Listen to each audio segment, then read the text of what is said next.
Dünənlərin mağazamıza bir müştəri gəldi. Əslində niyyəti gaming notebookunu təmizlətmək və termal pastasını dəyişdirmək idi. Nəticədə oldu ki, bizdən 5070 Ti ilə belə bir sistem blok əldə eləyəsi oldu.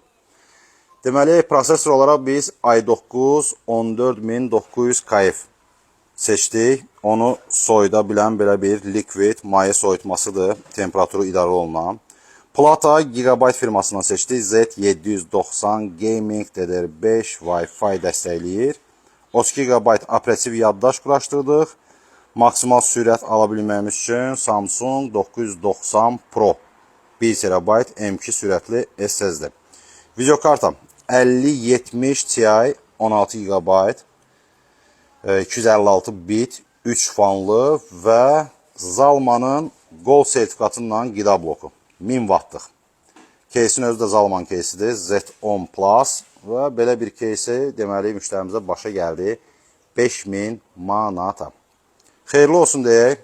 Arzusuna təbii ki kim varsa hər kəs gəlib iCom'dan arzusuna çata bilər.